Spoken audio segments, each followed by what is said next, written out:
तो दोस्तों क्या हाल है आपका। उम्मीद है कि आप सब खैरियत से होंगे, ठीक होंगे। तो आज मैं एक नई वीडियो के साथ हाजिर हो गया हूँ, जिसमें मैं जा रहा हूँ फतेह जंग कोई सामान लेने के लिए। तो आज आपको दिखाते हैं फतेह जंग का थोड़ा सा नज़ारा, थोड़ा सा जिधर जिधर मैं सामान लेता हूँ वो आपको थोड़ी सी जगह दिखाएँगे।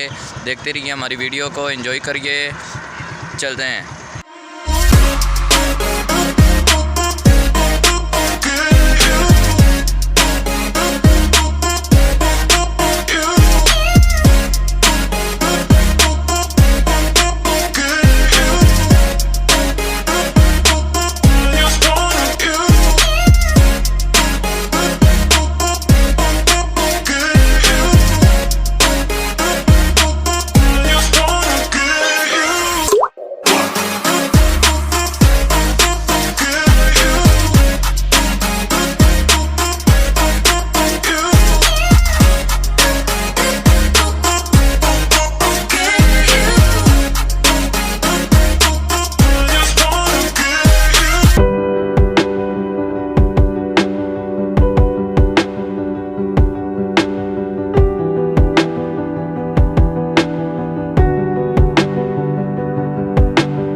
यहाँ पे मैं पहुँच गया हूँ फतेह जंग में। आगे आगे जाते हैं, आपको नज़ारे करवाते हैं। फ़िलहाल तो मैंने एक दुकान से सामान ले लिया है, आगे अभी चलते हैं तो आपको और भी नज़ारे करवाते हैं।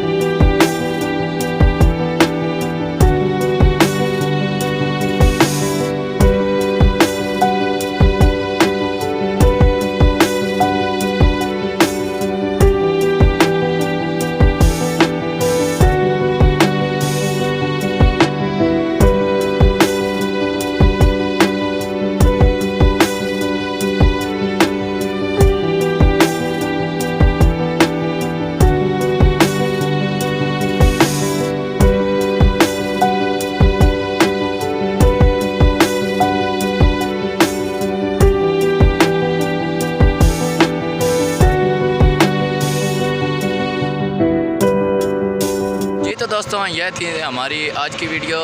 उम्मीद है कि आपको पसंद आई होगी। तो दीजिए हमें इस वीडियो के साथ इजाज़त। जो मेरे भाई इस चैनल पे नए हैं वो मेरे चैनल को सब्सक्राइब कर दें, बेल आइकन को प्रेस कर दें ताकि मेरे हर आने वाली वीडियोस आप तक पहुंच सके। और मिलते हैं इंशाल्लाह अगली किसी नई वीडियो के साथ। तो लाइक और शेयर करना ना भूलें। अल्लाह हाफिज़।